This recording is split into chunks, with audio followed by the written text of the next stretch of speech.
Industri otomotif nasional masih alami kelesuan. Kondisi ekonomi yang pengaruhi daya beli masyarakat memukul sejumlah industri, salah satunya kendaraan beroda 4 ini. Data dari Gabungan Industri Kendaraan Bermotor Indonesia Gaikindo menunjukkan penjualan mobil di pertengahan tahun 2025 menunjukkan tren penurunan. Pada bulan Mei 2025, penjualan mobil dari pabrik ke dealer tercatat sebanyak 60.613 unit, turun 15,1% secara tahunan dari jumlah sebelumnya sebanyak 71.391 unit. Selain itu, total penjualan mobil selama Januari hingga Mei 2025 sebanyak 316.981 unit juga turun hingga 5,5% dibandingkan periode yang sama di tahun lalu. Di sisi lain, Badan Pusat Statistik mencatat pertumbuhan ekonomi yang melambat di 3 bulan pertama tahun 2025 dan berpengaruh terhadap daya beli masyarakat. Kondisi ekonomi seperti ini membuat masyarakat berpikir 2 kali sebelum putuskan membeli mobil.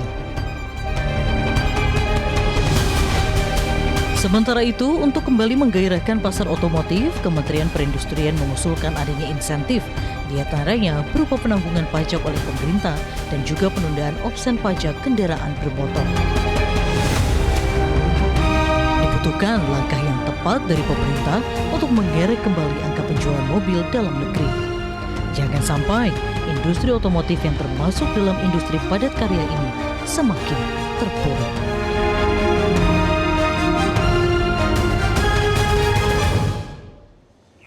Dan pemirsa, malam ini telah hadir bersama saya 3 orang narasumber yang akan mencari tahu bagaimana bisa kembali mengangkat industri otomotif nasional. Yang pertama di sebelah kanan saya adalah Sekretaris Umum Gaikindo, Kukuh Kumara. Pak Kukuh, selamat malam. Selamat malam. Terima kasih sudah diberikan waktu. Lalu juga bersama kami telah hadir Sekjen Periklindo, Tenggono Cuandrapua. Pak Tenggono, selamat malam. Selamat malam, Pak. Tidak kesetrum ya Pak ya, karena mobil listrik. Dan udah juga aman, tak? Aman ya. Dan juga telah hadir bersama kita pemirsa jurnalis otomotif yang juga adalah Pemret Auto Driver. Sebetulnya saya tidak perlu perkenalkan lagi karena sudah terkenal. Fitra Eri. Mas Fitra, selamat malam. Selamat malam Mas Renard. Pakai mobil bensin dan juga listrik? Yes, saya pribadi ya. Dua-duanya sudah pakai ya? Dua-duanya pakai. Baik, sebelum kita bertanya pengalamannya, saya ingin ke Pak Kuku dulu. Pak Kuku, kalau kita lihat ada penurunan penjualan mobil, Pak. Betul. Tapi memang kalau misalnya dibandingkan dengan masa COVID, itu tidak se-ekstrim itu penurunannya, tahun 2020-2021. Apakah penurunan yang terjadi di semester pertama tahun ini, itu hanya sesaat saja Gaikindo melihatnya, atau kalau tidak diintervensi, bisa terus turun, Pak? Ini kalau tidak diintervensi bisa terus turun. Yang kita khawatirkan seperti itu. Karena apa yang terjadi di Indonesia, kita tidak sendirian. Sebetulnya kalau kita bilang dari kacamata kita, Gaikindo, kita ini semenjak 12 tahun belakangan terjebak dengan 1 juta unit. Memang kita sudah masuk klub 1 juta production. Produksi setahun maksudnya ya? Produksi setahun. Oke. Naik turun di situ. Nah, kemudian belakangan pada waktu kena COVID kita turun tinggal separuh. Oke. 500.000 ya. Iya, tahun 2020 tuh ya? Tahun 2020. Oke. 2021 kita diskusi banyak dan pemerintah melakukan intervensi dan memberikan namanya PPN BMDTP. Ditanggung pemerintah? Ditanggung Pajak pemerintah. penjualan barang mewah? Naik kan dari 500 ke 800 sampai kemudian tembus 1 juta lagi. Iya. Tahun berikutnya masih 1 juta. Sayangnya kondisi ekonomi global banyak gangguan, menyebabkan kita tidak baik-baik saja. Tapi dalam negeri pun juga kalah banyak juga gangguan. Kalau tahun lalu kita ada namanya option. Option? Ya, pajak baru, option. Akhir tahun lalu tuh ya? Akhir tahun lalu, sehingga kemudian masyarakat juga menunggu. Padahal ini belum pulih banget. Nah, apa yang terjadi di Indonesia, ini juga terjadi misalnya di Thailand. Indonesia ini pasar terbesar, paling seksi di ASEAN. Selalu nomor 1. Alhamdulillah sampai sekarang masih nomor 1 walaupun 865 tahun lalu ya. Tapi posisi kedua yang biasanya diduduki oleh Thailand itu sekarang diduduki oleh Malaysia. Ketiga diduduki baru Thailand. Thailand yang biasanya jualan 800 sekian sampai 900.000 unit itu drop menjadi tinggal 560. Kenapa itu, Pak? Banyak faktor yang sana, ekonomi iya, politik juga. kayaknya nggak sampai ke sana. Nggak sampai sana, oke. Tapi turunnya jauh lah. Yeah. Nah itu yang kita tidak ingin, apa yang terjadi di Thailand, juga terjadi di Indonesia. Kita ini pasar terbesar dan harapannya kalau kemudian kita bisa melakukan sebuah kebijakan yang menyeluruh. Industri mobil ini bukan industri yang beli putus. Kita harus mikirnya panjang. Bukan 5 tahun ya. Kalau 5 tahun baru model year change kan. Kita harus mikirnya 25-30 tahun ke depan itu kebijakannya kayak apa. Saat ini Pak, penyebab utama kenapa turunnya penjualan mobil nasional itu apakah karena memang orang masih belum yakin untuk membeli mobil karena ada ketidakpastian global, ada perang dagang, lalu juga di dalam negeri daya beli melemah, atau apa Pak penyebab utamanya Pak Kuku? Penyebab utamanya memang daya beli menurun. Kalau dari kajian yang kita lakukan dan juga informasi yang ada, kan ada kurang lebih 10 sampai 11 juta kelas menengah yang tertekan pendapatannya. Turun kelas ya? Turun kelas, turun kasta ya. Dan itu mereka, kalaupun mereka punya kenaikan income, naiknya itu sekitar 3% setahun.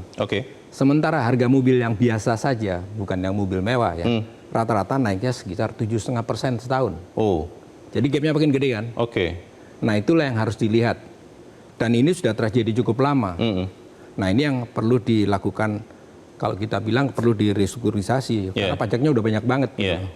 Nah kalau ini bisa dikurangi, karena dalam sebuah kesempatan kami juga dikritik nih dari luar nih, negara lain ngomong pajak mobil di tempat Anda sudah termasuk paling mahal di dunia nih. Pajak mobil di Indonesia? Pajak mobil, banyak sekali kalau nanti di breakdown ya? di breakdown banyak sekali. Baik, saya ingin ke Pak Tenggono dulu. Pak Tenggono, ini kan Pak Kuku bicara Gaikindo penjualan mobil secara total ya, agregat. Ada mobil BBM, fosil, bensin lah kita katakan begitu, ada juga mobil listrik ya Pak Kuku ya. Kalau untuk mobil listriknya sendiri Pak Tenggono, itu di semester pertama tahun ini apakah juga mengalami penurunan atau justru sebaliknya? Sebaliknya Pak, justru malah meningkat. Dan kalau dilihat dari penjualan tahun kemarin sekitar 5% 2024, sampai saat ini yang dari Januari sampai Juni ini sudah mendekati tiap bulannya sekitar 98% Pak. Kenaikannya? Iya. Dibanding tahun lalu? Iya. Sekarang ini sudah menurut saya prediksinya ini bisa capai 10% untuk tahun 2025. 9,6 Pak. 9,6 ya bisa. Share, ya? Sekarang ini sudah sangat meningkat cukup banyak. Ya, karena ada beberapa brand yang masuk dan banyak pilihan oleh masyarakat dan teknologi yang dibawakan mereka ini juga canggih, orang juga suka ya. Dan memang Indonesia harus berperan sebagai negara menjadi hub untuk setir kanan. Setir kanan. Karena industri ini banyak dibawa dari Tiongkok. Mereka setir kiri. Dan setir kiri bolehlah mereka produksi dan mereka jual di dalam negerinya. Tapi untuk setir kanan, negara ASEAN ini cukup banyak. Malaysia nggak mungkin, Singapura nggak mungkin dia bikin pabrik sendiri, Pak. Tidak capai ekonomi scale-nya tidak capai. Jadi Indonesia lah bisa ekspor kepada mereka atau ke bahkan Australia. Produsen yang ada di Indonesia sudah ekspor ke Fiji. Pak Tenggono, ini harga mobil listrik yang Bapak katakan semester pertama ini penjualannya naik, itu di range harga berapa, Pak? Rata-rata? Ya, kalau mobil listrik sekitar yang ada sekarang ini 300-an sampai 600 begitu kan. Jadi 300 juta ke atas? Ya, 300 juta ke atas. Dan itu dari Januari tahun ini sampai Juni justru naik penjualannya? Naik cukup banyak. Apa yang membuatnya naik tidak terjadi di tahun lalu, Pak? Apa hal yang berbeda? Apakah tahun lalu chargingnya lebih banyak atau apa? Tahun lalu kan belum banyak, Pak. Belum banyak pilihan. Brand yang masuk. Brand yang masuk begitu banyak, sehingga banyak pilihan. Orang cenderung mencari sesuatu yang baru. Nah, maka mereka orang Indonesia kepo katanya. Kepo gitu. Meninggalkan yang bahan bakar menuju ke listrik. Dan kalau Jakarta karena ada genap ganjil. Insentif. Bebas ganjil genap. Bebas ganjil genap. Asal ada garis biru di plat nomornya. Dan sebenarnya dengan pakai mobil listrik itu saya juga pakai dengan sangat irit sih. Baik, sebelum Pak Tenggono melanjutkan promosi, saya ingin ke Mas Fitra. Mas Fitra, kalau tadi Pak Kuku berbagi kekhawatiran ya, walaupun belum se-ekstrim penurunan di saat COVID. Anda sebagai pengguna iya, tester juga iya, influencer juga. Anda melihat bahwa penurunan penjualan mobil ini bisa berlanjut, katakanlah di semester kedua tahun ini, atau seperti apa Mas Fitra? Kalau saya prediksi dan harapannya, ini tidak akan berlanjut terlalu lama. Oke. Tapi memang benar seperti yang dibilang oleh Pak Kuku, bahwa beban pajak bagi pembeli mobil di Indonesia itu sangat besar. Nanti mungkin akan dipaparkan oleh Pak Kuku pajak apa saja, termasuk sampai pajak progresif juga. Nah, yang menarik di sini adalah penjualan mobil menurun. Padahal mereknya makin banyak, bahkan penjualan mobil listrik meningkat. Nah, selain memang ekonomi global yang lagi ada ketidakpastian, ada perang yang membuat orang juga ada sebagian yang khawatir dan menunggu atau menunda untuk pembelian. Kemudian pertumbuhan ekonomi Indonesia juga yang tidak secepat pertumbuhan harga mobil. Ada juga kalau kami melihat dari sisi konsumen, insentif yang diberikan ke pemerintah itu banyak untuk mobil listrik. Dan itu efeknya adalah mobil listrik berkembang sangat baik. Bagi orang yang mampu, artinya tidak kekurangan daya beli. Kalau karena krisis ekonomi global kan itu orang yang tidak punya daya beli itu sudah mengurangi orang yang beli. Tapi bagi orang yang punya daya beli, tidak semua orang itu sudah yakin mau membeli mobil listrik. Di satu sisi, mobil listriknya harganya murah. Murah ini berapa? Pertama kali keluar mobil listrik itu yang kecil saja bisa di atas 500 juta rupiah. Sekarang dengan bahkan ada yang di bawah 200 juta rupiah sekarang. Mulai ada ya? Iya.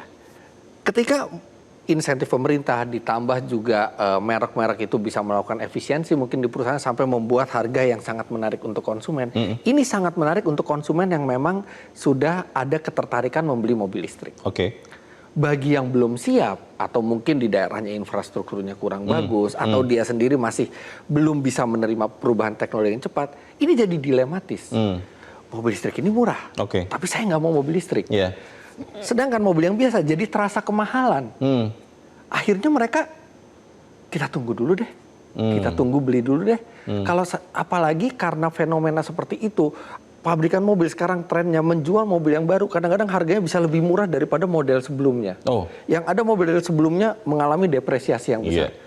Wah, saya tunggu dulu deh kalau gitu. Ini beli mobil sekarang dianggapnya adalah ini berbahaya buat investasi di konsumen karena harganya bisa cepat turun begitu. Karena harganya bisa cepat turun. Khawatirnya begitu. Karena pertumbuhan mobil listrik luar biasa. Mobil listrik itu dari kita harus mengeluarkan di atas 500 juta rupiah. Itu tahun 2022 ya? 2021, 2022 ya. Sekarang tiba-tiba tereduksi bisa satu pabrikan mengeluarkan model yang lebih bagus, lebih besar, lebih canggih, lebih lengkap, tapi lebih harganya lebih rendah. Nah, jadi ada psikologis juga orang sedikit menunda pembelian sampai ini stabil semua. Apalagi insentif pemerintah sekarang terutama baru di mobil listrik. Untuk orang yang memang minat beli mobil listrik itu menyenangkan, makanya penjualannya meningkat. Tapi buat orang yang belum siap mobil listrik, mereka malah jadi bingung. Penurunan penjualan itu Mas Fitra juga bukan hanya di mobil listrik malah naik ya. Ini kan yang sekarang sedang terjadi ini banyak di mobil bensin, saya bahas sederhanakan begitu saja. Dan di kelas yang mobil sejuta umat ya, yang terjangkau ya. Yang terjangkau lah kita katakan begitu. Nah itu apakah memang karena melihat, tadi kan kalau mobil listrik ada kendala keyakinan, lalu infrastruktur. Kalau untuk mobil bensin ini apa yang terjadi? Jadi orang rata-rata beli mobil bensin, kalau kita lihat data kendaraan yang paling laku, itu aja.